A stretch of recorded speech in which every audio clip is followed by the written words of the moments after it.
vai estar então conosco nessa conferência e nossa oração deve ser para que o Senhor use o seu servo, mas também nos prepare como solo fértil para a palavra do Senhor, nesses encontros aqui, durante esse tempo da conferência, e para que o Senhor possa então cumprir o propósito com a sua palavra em nossas vidas. Boa noite, povo de Deus. Saúdo vocês com a graça e com a paz de Jesus. Amém? Quero agradecer o carinho dos irmãos, mais uma vez me recebendo aqui. Estive aqui no ano em que pastor Fábio estava iniciando com vocês. Um ano e pouco atrás, né? Ano retrasado, não foi isso? Foi passado que eu vim?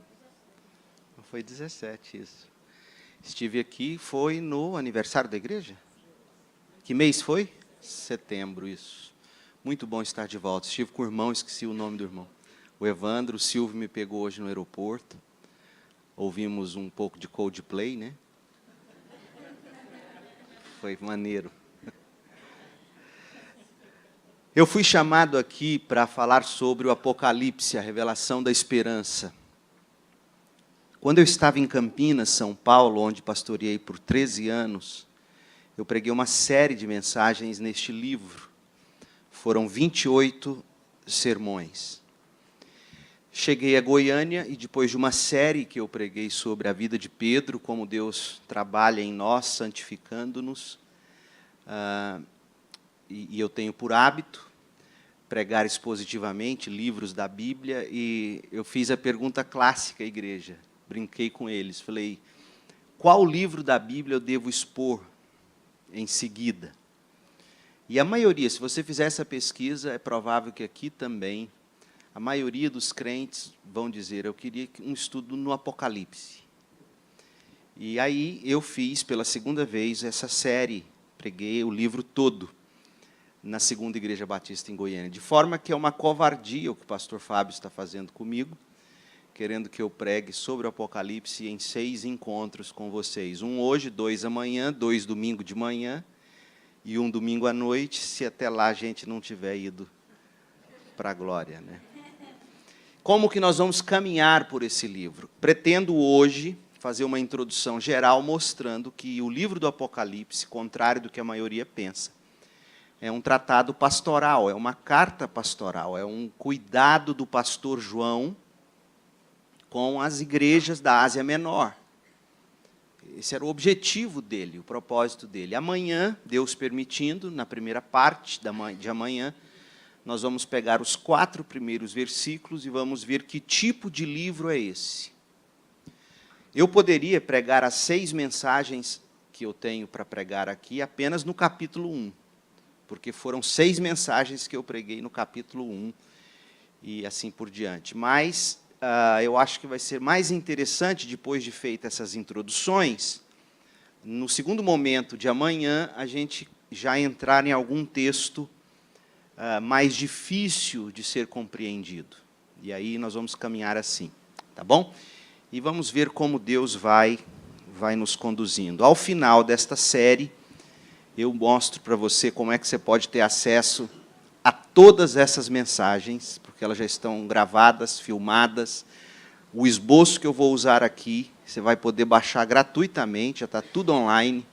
Então, você assente-se aí onde você está, relaxe, desaperte o cinto e ouça, beba no bom sentido. Não que eu tenha algo de esplendoroso para ensinar, mas a palavra de Deus é sempre apta para nós, para nos saciar. Então, nós faremos assim. Hoje, eu quero ler com vocês o prefácio do livro. Quando você geralmente vai ler um livro, é bom você ler o prefácio dele, sempre. Às vezes você escolhe o livro pela capa, né?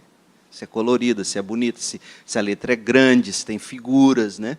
Se tem imagens. Então, é bom sempre ler um livro, o seu prefácio, e se houver, ler também o seu pós-fácio, ou sua conclusão.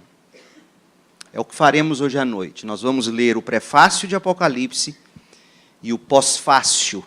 Nós leremos a introdução e a conclusão do Apocalipse. A introdução está no capítulo 1, obviamente, versículos de 1 a 8. E a conclusão está no último capítulo, 22, de 6 a 21.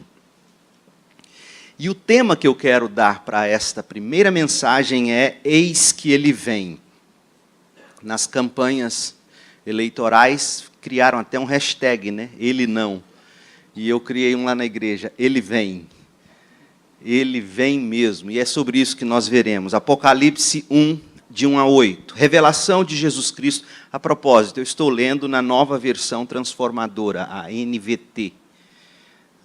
Eu tenho gostado muito de utilizar essa versão como leitura devocional e também para as exposições bíblicas lá em nossa igreja. Apocalipse 1, de 1 a 8. Revelação de Jesus Cristo, que Deus lhe deu para mostrar aos seus servos o que em breve há de acontecer. Ele enviou o seu anjo para torná-la conhecida ao seu servo João, que dá testemunho de tudo o que viu, isto é, a palavra de Deus e o testemunho de Jesus Cristo. Feliz aquele que lê as palavras desta profecia e felizes aqueles que ouvem e guardam o que nela está escrito, porque o tempo está próximo. João, às 7 igrejas das províncias da Ásia. A vocês, graça e paz da parte daquele que é, que era e que há de vir, da parte dos 7 espíritos que estão diante do seu trono, e de Jesus Cristo, que é a testemunha fiel, o primogênito dentre os mortos e o soberano dos reis da terra. Ele nos ama e nos libertou de nossos pecados por meio do seu sangue, e nos constituiu reino e sacerdotes para servir a seu Pai, a seu Deus e Pai. A ele sejam glória e poder para todos sempre. Amém. Eis que ele vem com as nuvens, e todo olho verá, até mesmo aqueles que o traspassaram, e todos os povos da terra se lamentarão por causa dele. Assim será. Amém. Eu sou o Alfa e o Ômega, diz o Senhor Deus, o que é, o que era e o que há de vir, o Todo-Poderoso. Final do prefácio. Vamos lá para o pós-fácio. Conclusão. Capítulo 22, de 6 a 21. O anjo me disse: essas palavras são dignas de confiança e verdadeiras. O Senhor, o Deus dos espíritos dos profetas, enviou o seu anjo para mostrar aos seus servos as coisas que em breve hão de acontecer. Eis que venho em breve. De novo a expressão, ele vem. Ele repetiu isso no prefácio, João, e repete aqui no pós-fácio. Agora, a expressão que ele utiliza na narrativa apontando para a vinda de Jesus, ele vem, agora ele coloca nos lábios do próprio Cristo. Eis que venho em breve. Feliz é aquele que guarda as palavras da profecia deste livro. De novo, lá ele disse na introdução, felizes os que ouvem e os que praticam, os que guardam as palavras da profecia deste livro. Eu, João, sou aquele que ouviu e viu estas coisas. Ele repete o que ele disse lá. Tendo-as ouvido e visto, caí aos pés do anjo que me mostrou tudo aquilo para adorá-lo. Presta bem atenção nessa expressão. Tendo-as ouvido e visto, caí aos pés do anjo que me mostrou tudo aquilo que? Toda a revelação do Apocalipse. Me mostrou tudo aquilo com que propósito? Adorá-lo. Esse é o propósito do Apocalipse. O propósito do Apocalipse é nos fazer cair aos pés de Cristo em adoração e não ficar sentado, debatendo o livro em confusão, como às vezes se faz com esse livro. Mas ele me disse, não faça isso. Sou servo, como vocês, seus irmãos, os profetas, e como os que guardam as palavras deste livro. Adore a Deus.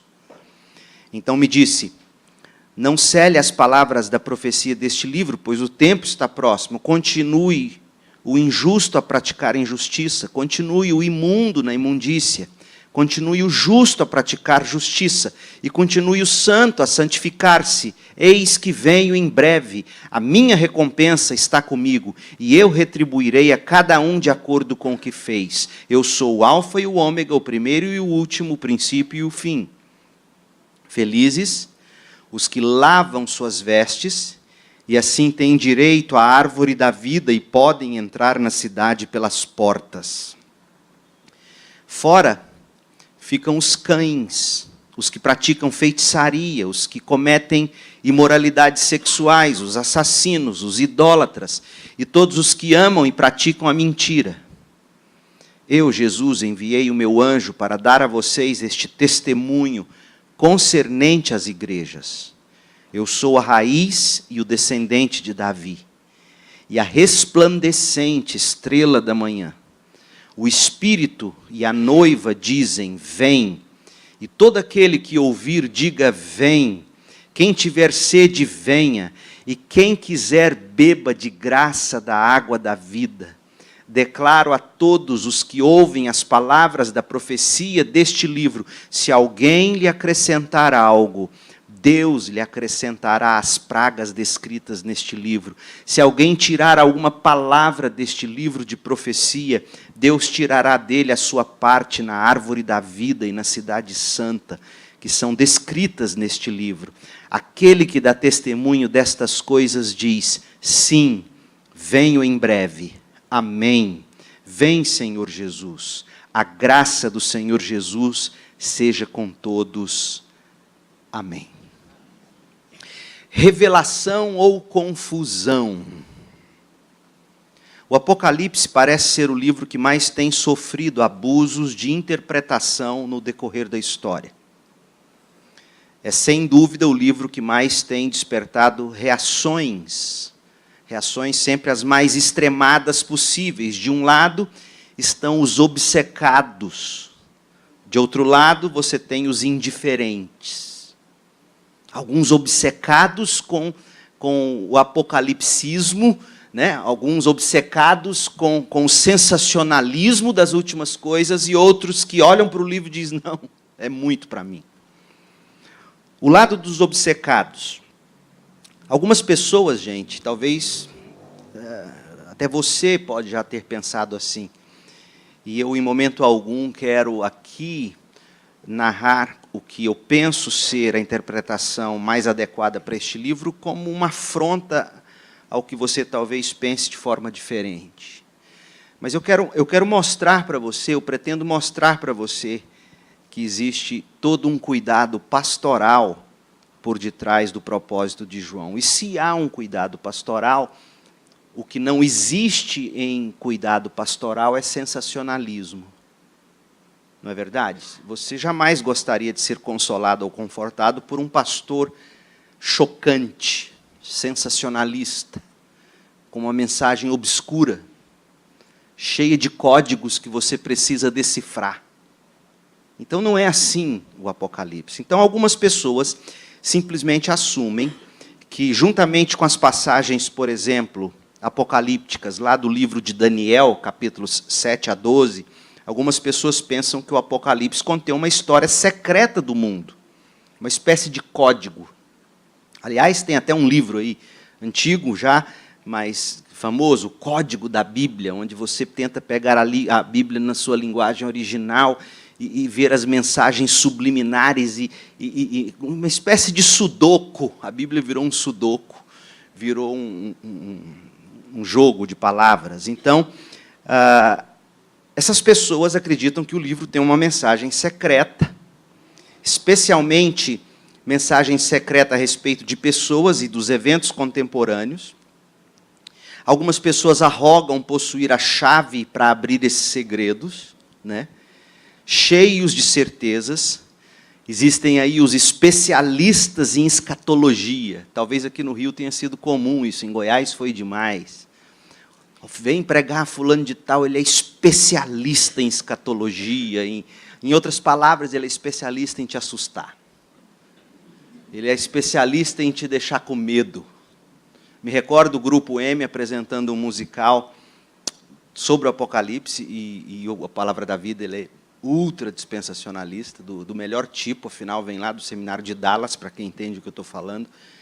E aí, eles apresentando essa peça, eu era seminarista ainda, lá em Goiânia, sentado na galeria da igreja onde hoje eu sou pastor, e tinha uma moça que trabalhava na casa de uma amiga da nossa família, cuidava das crianças, e aí começou aquelas cenas do Apocalipse, aquela encenação, aquela menina começou a ter pânico, ela tremia, e aí ela falou assim, eu preciso sair daqui, e saiu de lá correndo, e desde aquele dia eu fiquei pensando, meu Deus, será que o Apocalipse foi escrito para fazer a gente correr da igreja, assim, de medo, de susto, de pavor? Então, esses especialistas em escatologia fazem todo tipo de predições sobre o desenvolvimento do cenário mundial, nos apresentam as descrições mais bizarras sobre a batalha final do Armagedon, não é? Para você ter uma ideia, os gafanhotos sobre a terra, que estão lá em Apocalipse 9:3, os gafanhotos sobre a terra já foram descritos como tanques de guerra russos atacando americanos. E eu te digo santo, porque eu contei o milagre. Uma fita cassete, que hoje em dia você nem sabe mais o que é isso. Serve como pedra de estilingue, que você também não deve saber o que é estilingue. Então, uma fita cassete do falecido pastor Fanini, eu ouvi, eu era seminarista. Ah, eu estou aqui pertinho. Lembrei, vou falar melhor agora. Então, o falecido pastor Fanini mostrando, narrando esses gafanhotos como tanques russos que atacariam os americanos. Os 10 chifres da besta que sai do mar, Apocalipse 10:1, já foram interpretados como os 10 estados membros da União Europeia. Só que tem um problema. Hoje, se você checar lá no Google, dá um Google lá, não são 10 estados, são 28. Daqui a pouco surge uma besta com 28 chifres. Pessoas já acharam no Apocalipse e noutros textos apocalípticos do Antigo Testamento, pasmem, referência a Napoleão Bonaparte, Luís XVI, Saddam Hussein, a China aliada à Rússia comunista, Gog e Magog. Gog é a China, Magog é a Rússia.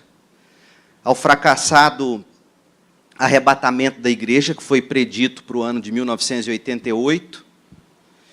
Ao atentado de 11 de setembro, já acharam até texto bíblico em um texto apocalíptico, graças a Deus eu esqueci qual é o texto, lá no Antigo Testamento, onde fala, está vendo, as torres gêmeas iam ser derrubadas. E aí um pagão fica ouvindo os crentes falarem isso, eles falam assim, gente, o que a Bíblia tem de diferente de Nostradamus? Pensa bem, gente. É ridículo. Perdão, mas é ridículo, eu digo com carinho. A Bíblia não é um manual de Nostradamus. A Bíblia não é uma profecia nostradâmica. Então, esse é o lado dos obcecados. O lado dos indiferentes, essas pessoas sabem que o livro contém muitas imagens estranhas, e, de fato, quando a gente lê o Apocalipse, a gente encontra imagens do cordeiro, do leão, de um gigantesco dragão vermelho, seguido de 2 monstros assustadores, uma besta que sai do mar, a outra que sai da terra. Um dia eu brinquei com a noiva, ela falou, pastor, o senhor vai pregar no meu casamento? Que texto o senhor pretende usar? Eu falei assim, a besta do Apocalipse, 10 chifres. Cada chifre é um ponto do sermão. Ela, que isso, pastor? Então, essas imagens, elas são densas para muita gente. Então, tem a imagem de selos de um livro que são abertos, trombetas que são tocadas, taças que são derramadas, terremotos, temporais de granizo. Caiu hoje lá em... O pastor Judiclei disse que caiu um temporal de granizo, uma tempestade apocalíptica. Então, essas são as expressões que a gente usa. Aliás, até vocês, olha, vocês escolheram uma imagem assim bem apocalíptica, de fim dos tempos, né?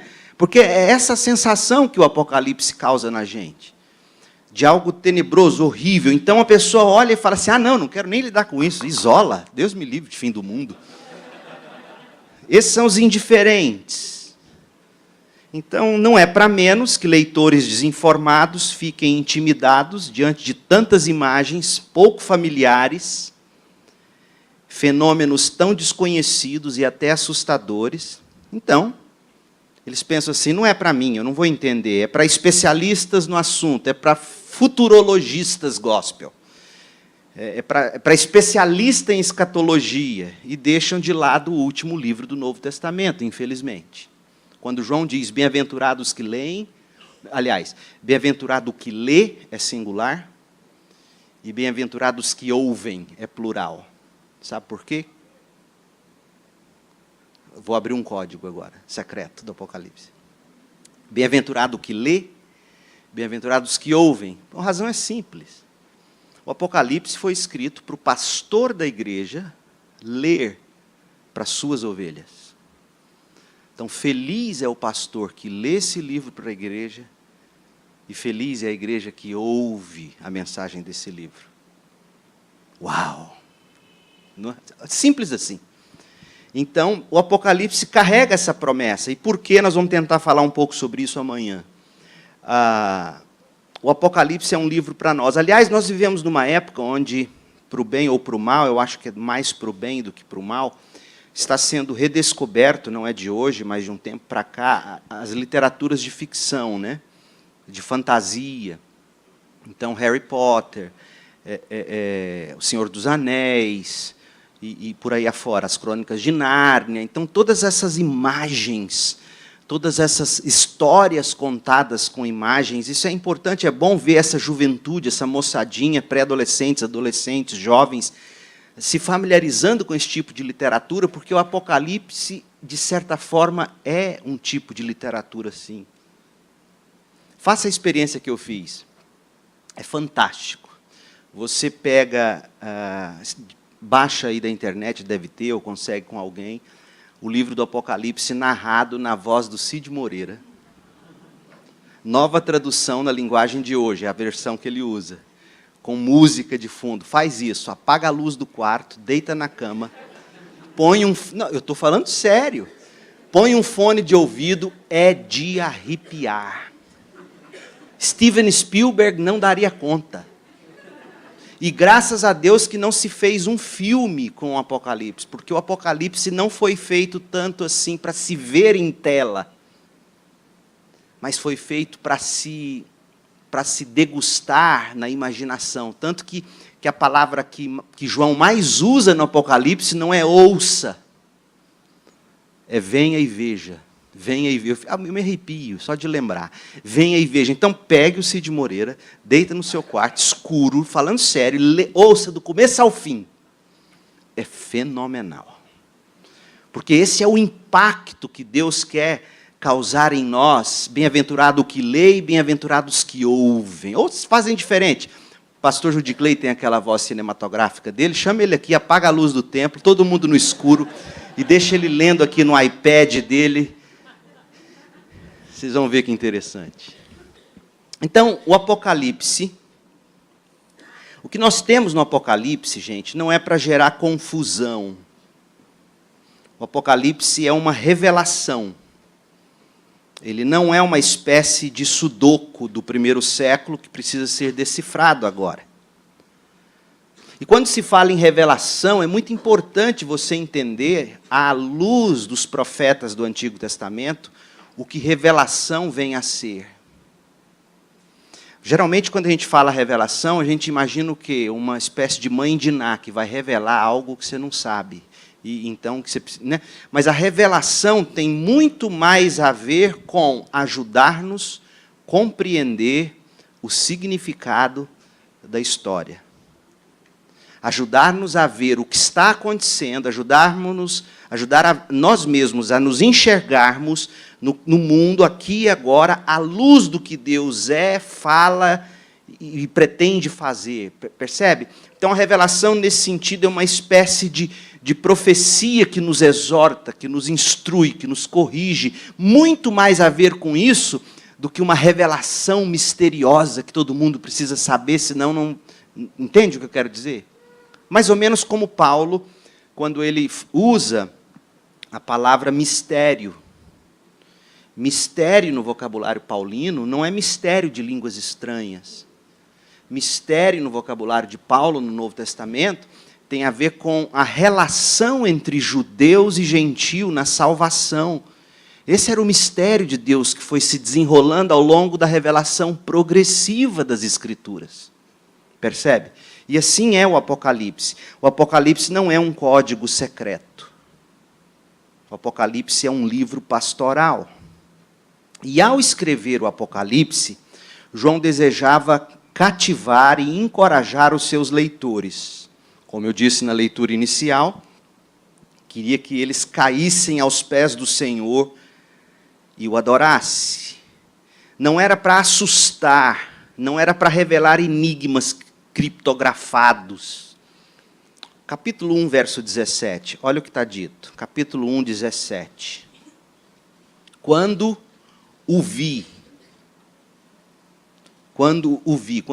viu quem? Quando viu o Cristo, a revelação do Cristo. Lamento não poder, por causa do tempo, fazer uma exposição dessa perícope do texto, que é a descrição do Cristo glorificado que João vê. Outro adendo aqui, não está nas notas, mas outro adendo. Na palavra adoração, tem várias palavras no grego, e uma delas é proskinel, que significa prostrar-se, como você está vendo aqui. Então, ouvi proskinel, né? Caí aos seus pés como morto. Em outras palavras, o adorei. Se você pega uma concordância no grego do Novo Testamento, você vai ver que essa palavra proskinel, prostrar-se diante, aparece com maior frequência nos evangelhos e no Apocalipse, não nas cartas. Por quê? Porque nos evangelhos Jesus estava presente na história. Então, quem o via, caía aos seus pés e o adorava, literalmente. Então, percebe que João está nos mostrando o seguinte: quando essa revelação de Jesus Cristo nos é apresentada, em vez de nós ficarmos confusos ou amedrontados, a gente é tomado por um encanto tão grande que a gente cai aos pés de Cristo em adoração. Convenhamos, não é esse o tipo de sentimento que geralmente nós temos quando somos expostos a apresentações ou mensagens ou filmes que tratam do tema Apocalipse, não é verdade?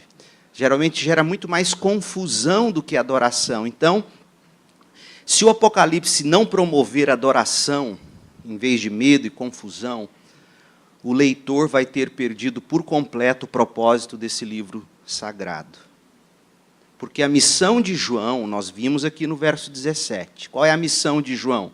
É nos ajudar a ver o triunfo de Cristo sobre tudo, sobre todos, provocando em nós alegria e adoração.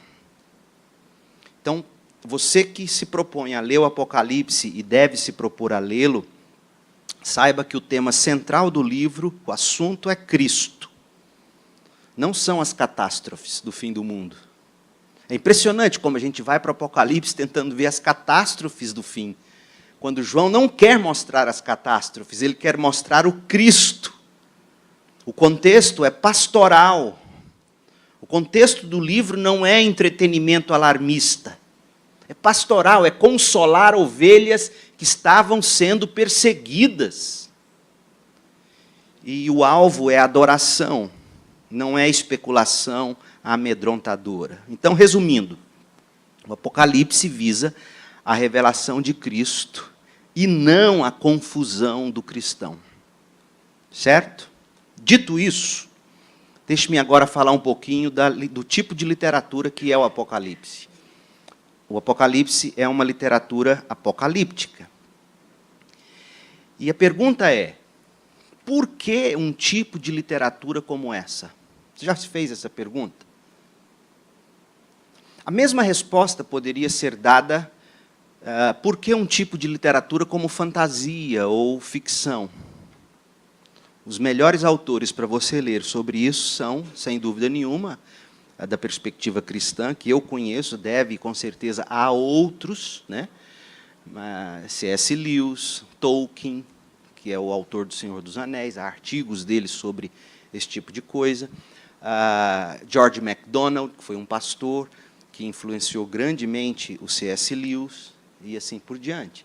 Então, a pergunta é, por que os cristãos deveriam se preocupar em ler um tipo de livro como esse? Parte da literatura apocalíptica. O Apocalipse é um livro tão sui generis, tão propício a promover todo tipo de confusão, alienação. Por que Deus quis, em sua soberania, preservar um livro como esse para nós? Por que estudá-lo?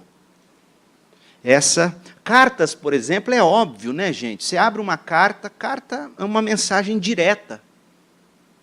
As cartas do Novo Testamento. Um livro histórico, Atos, todo mundo lê história. Se você não lê história, você não passa na escola. Os evangelhos, de certa forma, histórias narradas. Então, é fácil entender por que esse tipo de literatura. Evangelhos, Atos, que é história, cartas do Novo Testamento. Agora, Apocalipse, né, essa pergunta que a gente tem que tentar responder, e aqui, infelizmente, eu não vou ter o tempo todo para isso, ao longo das mensagens em Apocalipse, você vai entendendo do porquê. E agora eu quero tentar te dar alguma indicação. Então, a gente não pode ficar nem obcecado com a mensagem desse livro, como muitos ficam, e a gente também não pode ficar indiferente à mensagem do livro. O Apocalipse de João faz parte de um conjunto de obras chamadas de literatura apocalíptica. E João não é único neste estilo, pelo contrário. Vários outros livros apocalípticos, semelhantes ao de João, foram escritos ao longo da história dos judeus e dos cristãos, da história judaico-cristã. Então, por exemplo, 200 anos antes de Cristo, já tinha um livro chamado, hoje considerado o título, Primeiro Enoque. Segundo século antes de Cristo, livro do Jubileu. Primeiro século depois de Cristo, Testamento de Moisés. Quarto Esdras, no final do primeiro século depois de Cristo. Apocalipse de Abraão, imagina que obra não deve ser essa. Primeiro ou segundo século depois de Cristo. E dentro do cânon bíblico, por exemplo, você tem Daniel, capítulos 7 a 12, Mateus 24, é um texto apocalíptico, Marcos 13, Lucas 21, 2 Tessalonicenses 2, partes do livro de Ezequiel, Zacarias, e assim por diante. Então, quando surgiu essa literatura? Em que momento da história ela se tornou mais forte? Surgiu principalmente no período interbíblico. Período esse que separa o Antigo do Novo Testamento, aquele período de aproximadamente 400 anos entre o último profeta e João Batista. Quem é das antigas vai lembrar. Você se lembra daquelas Bíblias antigas da Juerp? Se você teve uma, levante a mão, onde entre o Antigo e o Novo Testamento tinha 4 páginas em branco. Não era simplesmente para você anotar o telefone do pastor, dos diáconos, não era só para isso, era para te dizer que houve um período de 400 anos, 4 folhinhas em branco, entre Malaquias e o Novo Testamento. Então, nesse período, gente, Deus ficou em silêncio. Tão em silêncio que você, se você não tivesse medo e abrisse 1 Macabeus e lesse o livro de 1 Macabeus, eu digo não tivesse medo porque é um livro apócrifo, que os católicos usam e crente tem medo dos livros dos católicos. Não tenha medo não, leia eles. E veja, você vai descobrir por que os católicos fazem questão de manter esses livros no cânon deles.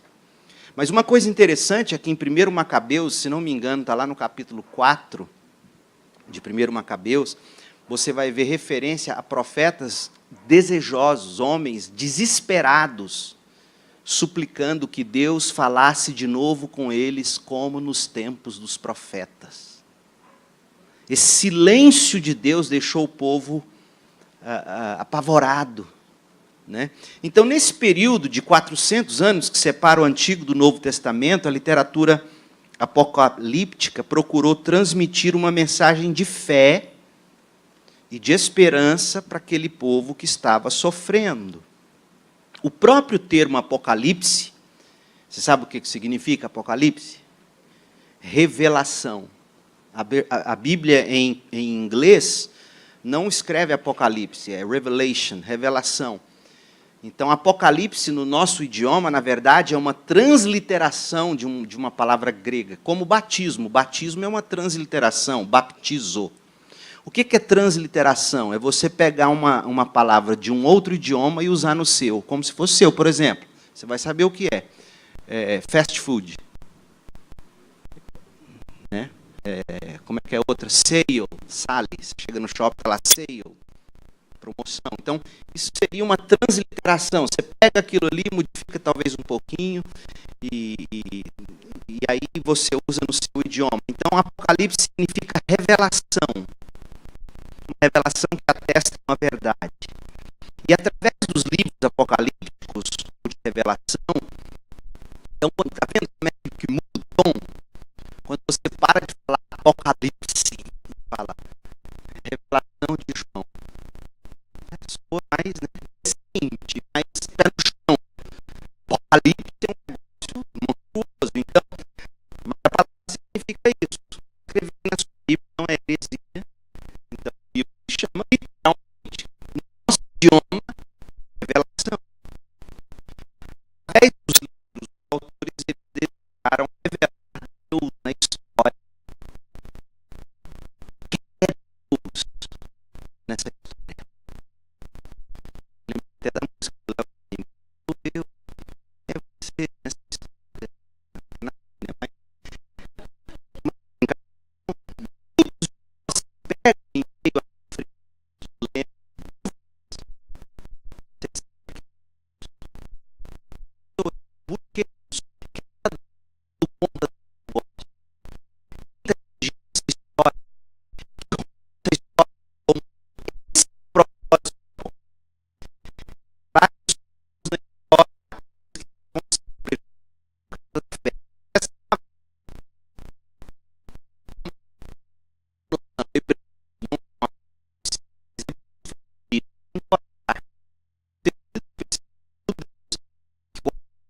de labor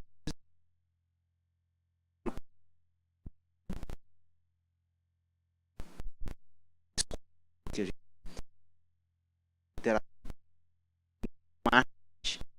mas tensões é que aquele povo vivia em cenário de perseguição. E num cenário de perseguição, aquele que te persegue, ele se infiltra de todas as maneiras para ver que tipo de código secreto você está comunicando contra o império, por exemplo. Não é assim? Por exemplo, eu tenho um amigo que coordena dezenas de missionários na China. Eu não posso dizer o nome da instituição em público. Lugares de perseguição, onde um dia eu com ele em Washington, agora em março, a gente foi para um curso. Ele recebe a ligação de que pegou um telefone, uma linha extra para falar com ele, para falar que já tinham rastreado tudo e já sabiam o nome desse meu amigo, tudo, e era provável que da próxima vez que ele tentasse entrar na China, ele já seria preso lá. Por quê? Porque o governo infiltra e tenta pegar você. Então, a literatura apocalíptica, ela vem com tanto simbolismo, que o ímpio e pagão que ouve e vê esse povo lendo isso, fala, esse povo é doido, né? Dragão, besta, chifre.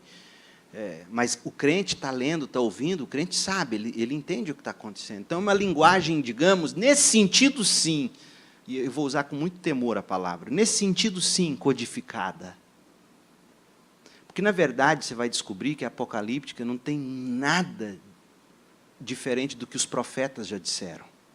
Por exemplo, faz esse teste. Eu não vou ter jeito de pregar essas mensagens aqui mesmo, mas faz um teste. Pega as pragas, os selos quando são abertos, as taças que são derramadas, as trombetas, e pega aquelas catástrofes. E traça um paralelo entre tudo o que acontece no Apocalipse, como está descrito, com as 10 pragas no Egito. Você vai ver a similaridade. Presta atenção. Então, um judeu crente, que conhece o Antigo Testamento, lê sobre as trombetas, os selos, as pragas, imediatamente ele lembra do juízo de Deus através das pragas lá no Egito. Então, o crente que conhece a Bíblia dele, que conhece o Antigo Testamento, que lê o Apocalipse, não está lendo nada de novo. Ele consegue ver a tipologia, ele consegue ver o que aconteceu com o que João está usando, aquela linguagem para comunicar algo aqui, o Deus que julga os soberanos, como Deus julgou, por exemplo, o faraó e todos os poderosos do Egito. Quando Deus desmascarou um por um dos ídolos daquele povo, o rio vira sangue, né? a praga dos gafanhotos, as rãs, os piolhos, etc. Então, compara. Um dia eu pregando e eu ainda não tinha dito isso. Isso foi lá em Campinas, São Paulo. Uma ovelha terminou o culto e falou, pastor, impressionante. O senhor notou os paralelos entre essas pragas do Apocalipse e os 10 mandamentos? Eu falei, então você começou a entender. Porque eu nem abordei isso, porque é tanta coisa para falar. Eu falei, mas você leu isso em algum comentário? Porque hoje todo mundo tem acesso à Bíblia de estudo, né? Ele falou, não, pastor, o senhor falando e eu lembrando. Eu falei, está certo, é isso. Faz esse paralelo para você ver. Então, aqueles que escreviam o livro, os livros apocalípticos, aquele que lia o livro e aqueles que ouviam, esses eram bem-aventurados. Por quê? Interessante. Você lembra quando Pedro diz, Jesus pergunta, quem estão dizendo que eu sou? Ah, um dizem que é profeta, tal. E vocês? O que vocês dizem que eu sou? O Senhor é o Cristo, Filho do Deus vivo. Você se lembra o que Jesus diz? Bem-aventurado sois, porque não foi carne e sangue. Meu Pai revelou isso. O Espírito revelou para você. Certo? Você está com isso na mente? Agora leia Apocalipse 1:3. Bem-aventurado aquele que lê as palavras desta profecia, e felizes aqueles que ouvem, ou bem-aventurados aqueles que ouvem e guardam o que está escrito. Bem-aventurado como? João está evocando aqui o que Jesus já tinha dito, e ele ouviu Jesus dizer lá para Pedro, felizes são vocês porque o Espírito de Deus dá compreensão à palavra dele. Esses são felizes. Então, os cristãos, enquanto todos que não tinham o Espírito de Deus ficavam boiando nisso, os cristãos eram felizes. Deus ia revelando verdades e fazendo aplicações através dessa literatura. Eu não sei a hora que eu tenho que acabar, porque eu olhei aqui.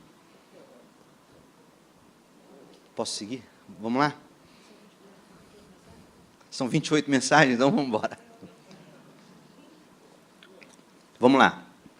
Está caminhando para o fim. Os cristãos dos dias... Então, vocês entenderam, mais ou menos, os dois... Por que um tipo de literatura assim? Primeiro, vamos de trás para frente agora. Primeiro, porque era uma mensagem... de novo, vou usar, mas no bom sentido. Uma mensagem secreta. No sentido, os crentes entendiam, não expunha a maldade do imperador. Então, por exemplo, vai falar da besta, quantos líderes não estão sendo... Quantos anticristos já não saíram pelo mundo? E líderes políticos foram anticristos, são e ainda será. Então, você imagina esse tirano, Hitler, imagina um Hitler vendo a igreja reunida debaixo do nariz dele, chamando ele de besta que surge da terra. Mandava fechar a igreja e queimava todo mundo. Então, como é que você falava isso de uma forma que eles ouviam, mas não entendiam? Jesus falou muito assim, com parábolas. Muita gente costuma dizer, olha, Jesus era simples, olha as parábolas, você não entendeu nada, né? Porque Jesus mesmo fala, eu falo em parábola para eles não entenderem. Quem tem o Espírito, a quem é destinado a entender, vai entender. Mas a quem não é, vai ouvir e vai ficar com o coração mais duro. Não é assim? Então, e o segundo propósito é que, para você encorajar alguém em sofrimento, você precisa muito mais do que apenas uma carta que comunica doutrina, ou uma história que conta uma verdade. E o Apocalipse é essa complexidade que nos toca em todos os sentidos. Certo? O sofrimento dos cristãos. Os cristãos dos dias de João estavam sofrendo por causa da fé. Então, o Apocalipse foi escrito como um tratado pastoral. Ele é teologicamente estruturado, ele está poeticamente apresentado, visa fortalecer e encorajar os crentes, primeiramente aqueles primeiros crentes da Ásia Menor, aquelas 7 igrejas que receberam. Havia mais igrejas na região, o número 7 é porque é simbólico da ideia de total, né? De perfeição, de totalidade, e talvez João tenha selecionado ali as 7 principais igrejas. Aliás, a carta aos Efésios, ela não foi escrita só para os Efésios, é uma carta circular. Não foi só Éfeso que recebeu aquela carta. Em alguns manuscritos, nem aparece o título A Igreja de Éfeso.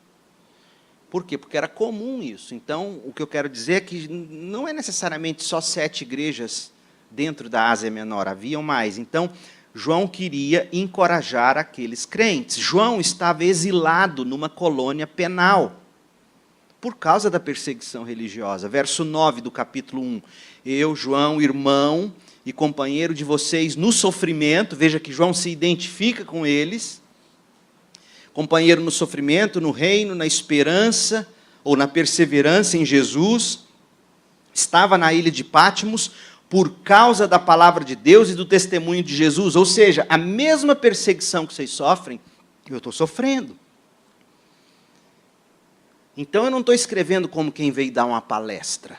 Está vendo a diferença de um pastor? Gente, e aqui fica uma grande lição para nós. Muitas vezes a gente para de servir a Deus e de fazer a obra de Deus por causa do sofrimento. Mas é impressionante como o ferido tem mais poder para curar. João estava totalmente arrebentado aqui. Paulo vai falar disso, não é? Segundo os Coríntios 1, quando a gente é ferido, naquele sofrimento a gente recebe conforto e conteúdo para a gente poder consolar os que passam pelos mesmos sofrimentos que a gente.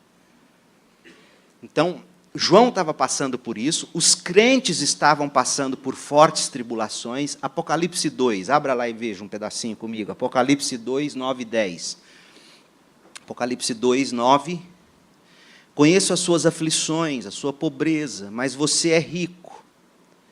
Conheço a blasfêmia dos que se dizem judeus, mas não são, sendo antes sinagoga de Satanás. Não tenha medo do que você está prestes a sofrer. Meu filho está com retocolite e ele, algumas vezes, vem muita diarreia, sangue, perdeu alguns quilos. E um dia, eu sentado na sacada lá de casa, e coração pesado, pensando, meu Deus. Aí ele veio e sentou do meu lado. Falei, sabe, papai estava aqui orando por você. Como é que você está lidando com essa doença? Falei, pai, eu tenho orado, estou orando. E, pois é, aí que eu estou com medo. Você deve estar orando para Deus te curar. E se Ele não te curar? Ele falou, não, pai, não estou orando para Deus me curar. Falei, como assim? Eu estou orando para Deus fazer o que Ele tem que fazer. Falei, como assim? Não, Deus tem que fazer na minha vida o que Ele tem que fazer. E olha só, Ele falou isso, 15 anos. E se Ele me mandou essa doença? Falei, então você está tranquilo? Pai, estou e não estou, né? Aí eu falei, você tem medo de morrer? Ele, de morrer, não. Tem medo de sofrer. Não é assim que a gente sente? A gente não tem medo de morrer. Crente não tem medo de morrer. Mas crente tem medo de cair na cama e sofrer morrendo. E João, olha só o que João está dizendo. Não tenha medo do que você está prestes a sofrer. Muitos de nós vai morrer sofrendo. E João está dizendo, não tenha medo. Foi para esse tipo de gente que João escreveu. Você está com medo do que você vai sofrer? Seja você, seja seu filho, Apocalipse é para você. Não tenha medo do que você está prestes a sofrer. O diabo lançará alguns de vocês na prisão para prová-los. Aí acabou. Cadê a Neusitioca, a batalha espiritual, a amarração de demônio? João está dizendo, o diabo vai fazer o serviço de Deus, do diabo, vai lançar alguns de vocês na prisão para prová-los e vocês sofrerão perseguição durante 10 dias. É óbvio que a linguagem é figurada. E aí João conclui, seja fiel até a morte, ou seja fiel mesmo diante da morte, seja fiel enquanto você sofre morrendo, e eu lhe darei a coroa da vida. Então João estava sofrendo, a igreja estava testemunhando terríveis mortes. Apocalipse 2, 13. Sei onde você vive, onde está o trono de Satanás. É impressionante, gente. Como João não orienta, Paulo também não orientou nenhuma igreja a sair, né, queimando os pontos do diabo, ou amarrando, ou jogando urina de leão, como alguém fez lá em Belo Horizonte, contratou um helicóptero e saiu jogando urina de leão ao redor da cidade, para destronar os tronos de Satanás. E eu falei, meu pai amado, sei onde você vive, onde está o trono de Satanás, contudo você permanece fiel ao meu nome e não renunciou à sua fé em mim, mesmo quando Antipas, mesmo quando o pastor de vocês, minha fiel testemunha, foi morto nessa cidade onde Satanás habita. Vocês continuaram fiéis mesmo quando o pastor de vocês foi brutalmente assassinado. Assistiram à morte do pastor. Pegaram o pastor Fábio na frente de vocês e foram picando ele. Vocês estão rindo, né? Na tentativa de fazer vocês abandonarem a fé. Filho assistindo, mulher assistindo. Capítulo 6, verso 9. Quando ele abriu o 5º selo, vi debaixo do altar as almas daqueles que haviam sido mortos por causa da palavra de Deus e do testemunho que deram. Por que eles foram mortos? Porque tinha maldição na vida deles? Porque tinha pecado escondido? Por que eles foram mortos? Por causa da palavra. Muitos morrerão por causa da palavra. E por que selo? Não vou entrar nisso agora, porque senão a gente não termina esse esboço. Mas há um motivo de ser. Por que selos? Por que trombetas? Por que taças? Vamos lá, amanhã talvez a gente fala. O povo de Deus, apesar de tudo, poderia seguir com fé. É isso que João quer comunicar. Deus via e prometia enxugar as lágrimas dos crentes. Apocalipse 7, 17, 21, verso 4. Eu preguei um sermão recentemente, eu estou numa série nos Salmos, e o título, não me lembro exatamente qual salmo foi, e o título do salmo foi O Guardador de Lágrimas. Deus é o guardador de lágrimas. Então Deus vê nossas lágrimas. E João queria que aquele povo tivesse certeza disso. Não é? Quantas vezes a gente chora e a gente acha que Deus não está ouvindo. Suas orações eram ouvidas, exerciam grande influência. Apocalipse 8, de 3 a 4.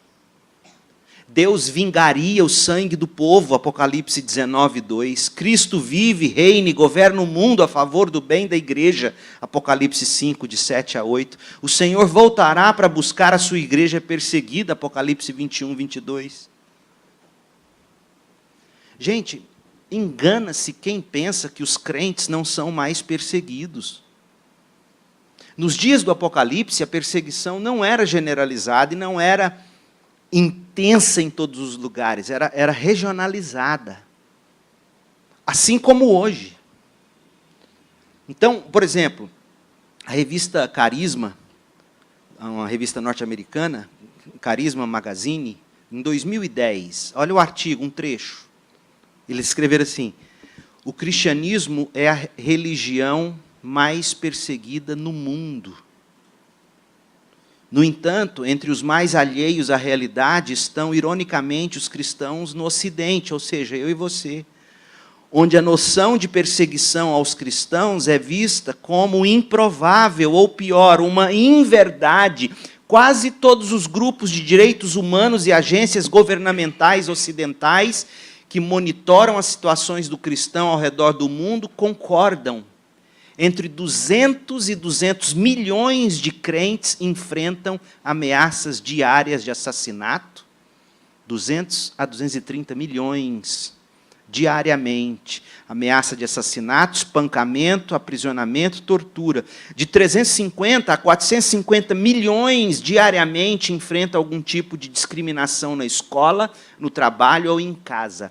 Uma estimativa conservadora do número de cristãos mortos por causa da fé a cada ano é de cerca de 150 mil cristãos por ano são mortos.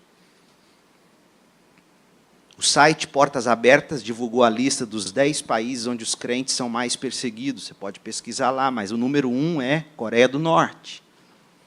Depois Afeganistão, Arábia Saudita, Somália, Irã, e aí vai.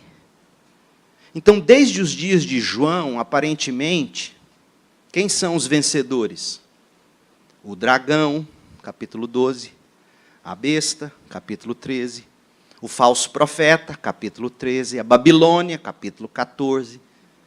Cada um desses símbolos é a imagem daquilo que a gente pensa que está prevalecendo no mundo, ou seja, as falsas religiões, os falsos líderes políticos.